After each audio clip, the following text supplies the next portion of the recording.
future?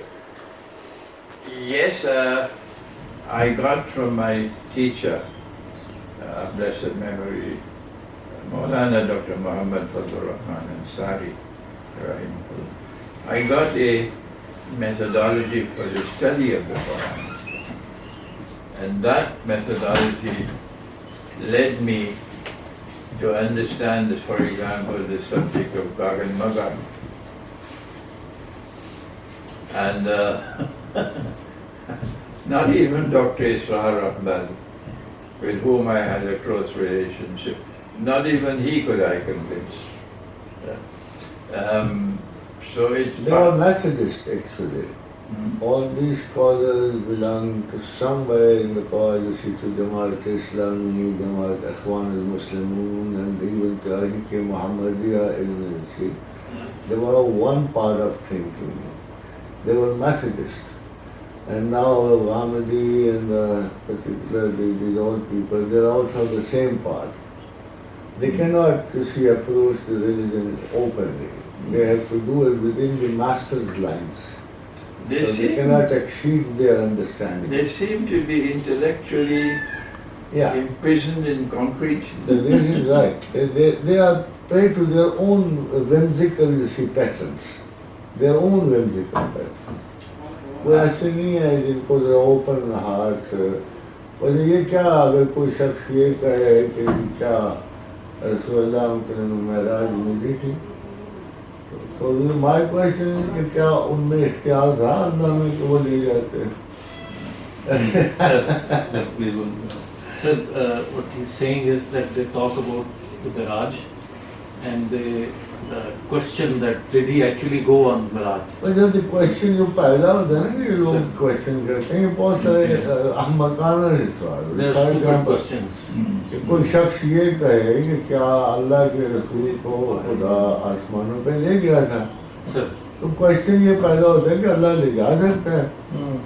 देखो ना कितना अहमकाना सवाल है कि ख्वाब में गए थे या उधर गए, लेकिन ये क्वेश्चन नहीं बनता.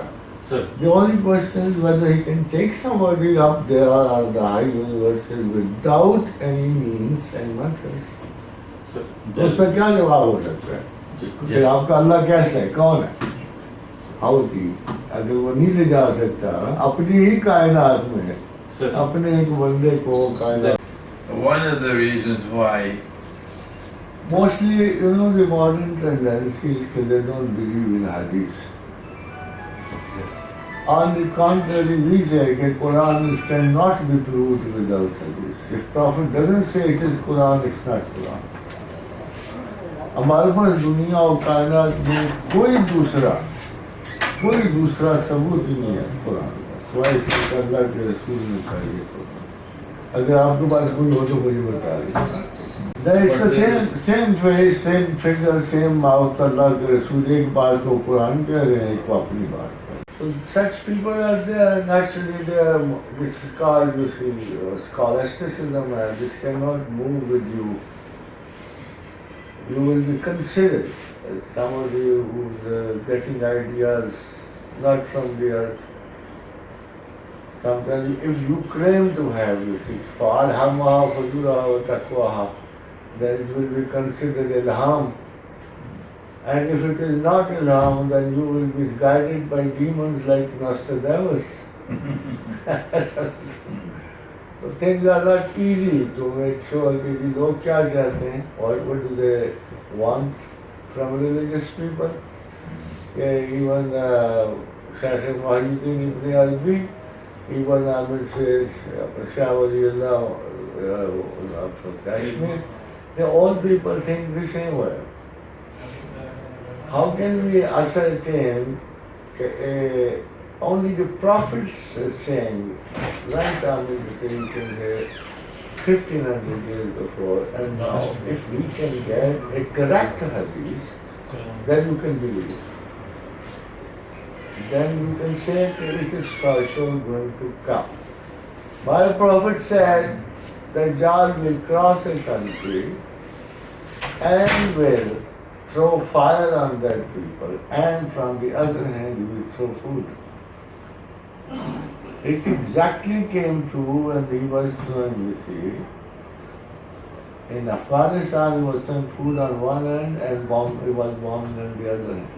It is so exact. Whenever the Prophet said a thing, it was so exact. There is no part of doubting it. It's not a hearsay, it's not a guesswork, it's the truth which is being revealed to you. Albatta, you can say, Giri, what is the placing of hadith in the eyes of Muhaddisi? What does Bukhari say about it? He was to say, we cannot jump beyond the science system. And you have studied the Bab al-Fitan too good. Yes, I have. Because I was guided by Allah after completing studies in philosophy and with Maulana Ansari on Islam, to then study international relations in two universities. International politics, international economics, international monetary economics, the history of international affairs, and this is vitally important for eschatology in Mu'akhir Zaman. So I spent the last 20-25 years of my life on eschatology. I found while doing my PhD that I couldn't proceed further without eschatology. I came to Delhi, and this was in Geneva, and I couldn't find anywhere in the world of Islam scholars of eschatology. The Christians had a well-developed eschatology, the Jews had it, but we were doing eschatology from Hadith, studying it only in Hadith, utilizing the methodology that came from my teacher, that there is a certain way to study the Quran, the way you study the stars. And when you've done your work with the Quran, then you turn to the Hadith. And when the Hadith is in harmony with the Quran, you accept it. But if a Hadith is in conflict, or even in appearance of conflict with the Quran, you stay with the Quran. Using that methodology, I realized that our Prophet, Allah's blessing be upon him, never married a child. And they closed the doors on the masjid for me on that. No, he did marry a 6-year-old child. So this has led to this way of looking at the hadith has led to conflicts now, and they're blocking the doors of the masjid. अवश्य ऐसे में बहुत ज़्यादा अफसोस की बात है कि पीपल ये नहीं जानते. एक बहुत बड़ा सवाल होता है कि when Prophet married Aisha, why didn't he take her along? और क्वेश्चन ये पैदा हुआ तो पता लगा she wasn't mature, she wasn't a woman. 3 साल के बाद जब वो मेच्योर होगी, वो 7 चली गई या 2 साल के बाद, तो क्वेश्चन ये है कि अगर एक औरत जो है मेच्योर हो जाती है, उसके बाद वो 80 साल वाले से शादी करे या 50 या 30 से क्या होगा? मसला तो the thing is where they are very wrong is the only problem. इसको कोई सोचता नहीं है कि Prophet did not take her home till she was, जब वो तब तक वो भागेगी, उस वक्त इतनी बलूगत नहीं थी. तो जब बालिग में ले गए तो उसके बाद कौन सा मसला रहेगा? Secondly, people are very much mistaken about Aisha. अल्लाह के रसूल की जितनी बीवियाँ थी सल्लल्लाहु अलैहि वसल्लम, वो उनमें सिर्फ 17 हदीस मरवी हुई. Only 17 hadith has been quoted by those wives. उम्मुल मोमिनीन से 3000. और एक दफ़ा हुज़ूर सल्लल्लाहु अलैहि वसल्लम ने फरमाया कि दीन का 1/4, 1/4 part of the deen is with Aisha. Because all the private life, all the private attitudes, behavior, things which ablutions, prayers, सब मोमिनीन आयशा के पास. अगर वो छोटी उम्र में शादी ना होती और memory fresh ना होती, it would have never come to Muslims. And it did not come to Muslims to any other wife. Maximum 17 ahadith are reported by all the rest of the wives. Isliye one of the major part of the Prophet's life had to be issued through somebody with a very fresh brain, very strong temper. She had a temper of a teacher. And because of her, even today every Aisha has an angry temper. आज भी किसी आयशा को आज उसकी वजह से she had a temper of a teacher. And every Aisha has a temper of a teacher. It may go this way or that way. And classic memory. She retained every bit of Prophet's private life because Prophet's private life was not private. It had to come to us. It had to come to Ummah, the daughters of the Prophet and the sons of the Prophet. It had to. इसलिए अब अगर आयशा को if you try to look at it, ये कोई औरत तो नहीं है या उस ज़माने का वक्त ही नहीं है. If you look at my mother, whether she was 6 years or 9 years, I have only one guarantee: Prophet did not take her home till she got her बलूगत. और जब कोई औरत बलूगत पा जाए उस पर कोई I myself seen 8 years old girls and 12 years old girls. It's a full program of Winnie Opera in America.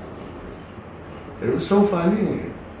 If I would look that woman, she would look to me for a 40 years old woman, and I was looking like a 15-year-old man. It was a full program. तो बात करो कामत, बात चीजें इतनी बढ़ जाती हैं. They were so strong by genetic inheritance, by that. उनकी ताकत बहुत ज़्यादा होती है. But Umm al-Mu'minin was very delicate.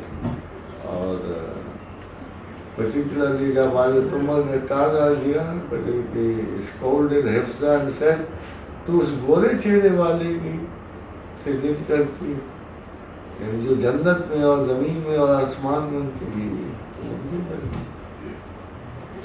MashaAllah, you have a distinguished profile as a scholar.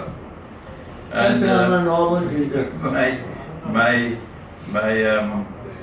My friends who are around me now were all very keen that I should meet with you and pay my respects to you. I'm very happy for this occasion today to. My pleasure too. I did hear of you in England also, but I'm always in a hurry.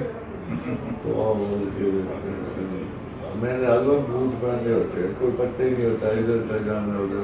तो आई पास और उस वक्त आपसे मुलाकात. And I'm just close behind you. By the moon, I'm almost 82, but by the sun, I'll soon be 80. So we are close to each other. So is it easy for you to come from South Africa? My forefathers traveled from Hyderabad, Deccan, to the Caribbean, to the island of Trinidad, close to Venezuela. आप भी शे बोलते हो? You also speak शे? The Hyderabad dialect, do you speak it? No. Qazi Sahib. The British destroyed the British system of education, attacked the local language to destroy it so that you speak only English. So I was born in Trinidad, my father and my grandfather. But my father and mother could converse with each other in the local dialect when they don't want the children to understand. But in this generation we've lost it all. This is British education. Yeah. The Dutch were not so successful in Indonesia as the British were, But the family did not originate from Hyderabad, Deccan.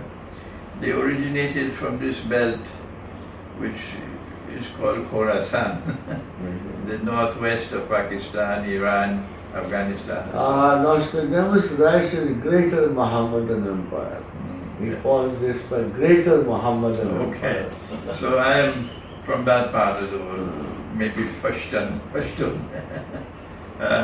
But I came to Pakistan. I studied 1 year at Al-Azhar in Egypt as a young man. But then I left Al-Azhar because of Maulana Fazlur Rahman Ansari.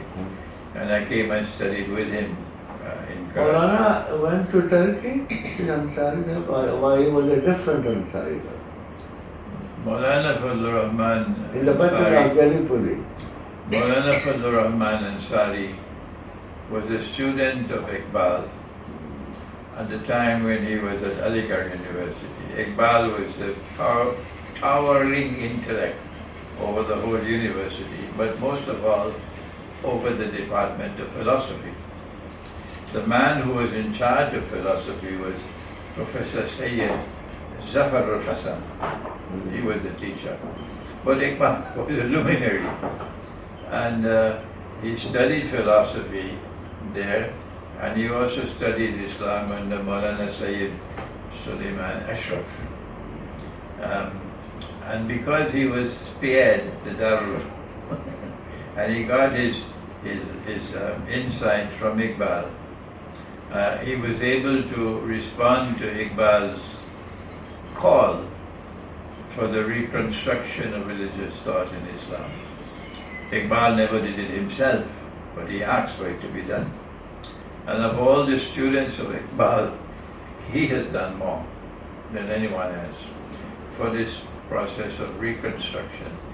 And in the process of reconstruction, the most important contribution he has delivered is the methodology for the study of the Quran and for assessing the Hadith. And you must have seen his 2-volume book. सिर्फ रिवायत और दराइब पर भी लिखा Huh? रिवायत और दराइब Rawatul Darai. No, the name of the book he wrote in English. It's in English. He wrote in English, The Quranic Foundations and Structure of Muslim Society, in 2 volumes.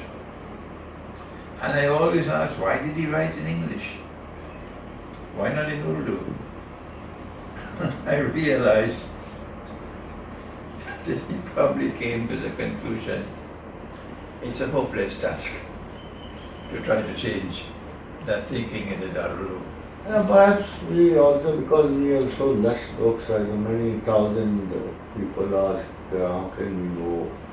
We are not well akin with Urdu or this, and they want something well translated to know about God, Prophet, Quran, both and this. So to be translations everywhere do help us even we are We have learning. the book translated now to Urdu, yes. But my profile of scholarship has come from Iqbal through Maulana Fazlur Rahman. That's why I'm in conflict with the Darul.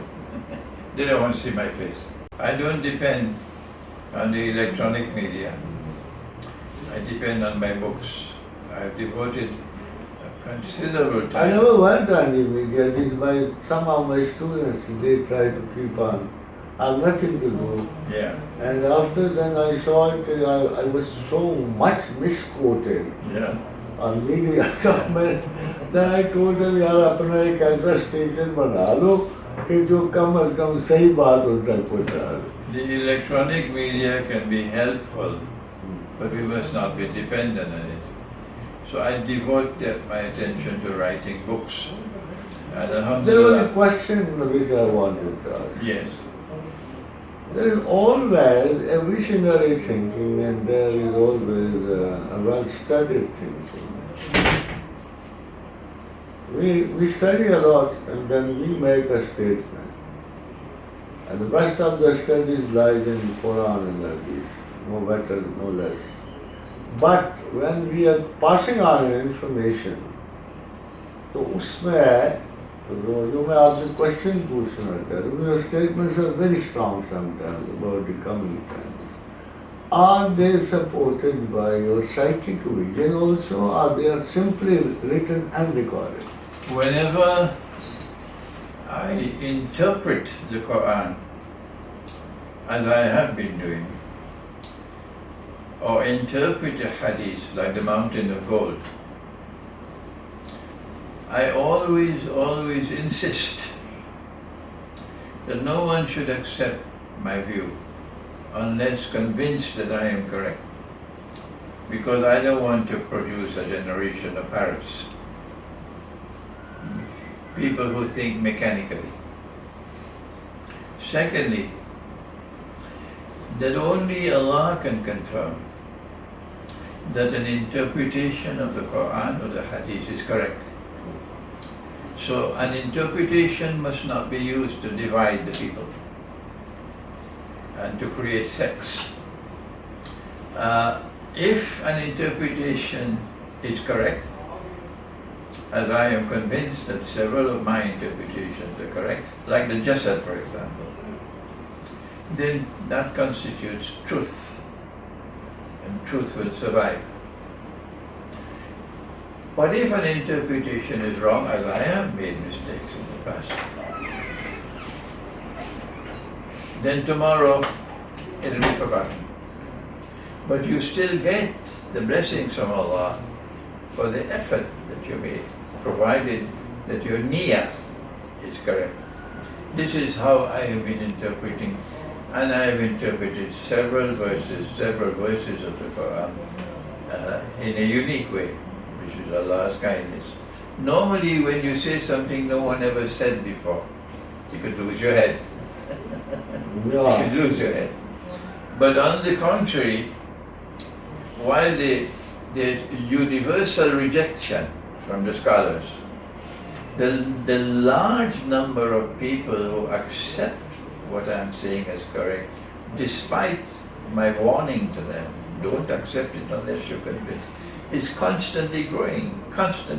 So I have come to the conclusion, I don't need to bother about those who are closing the doors of the masjid on me.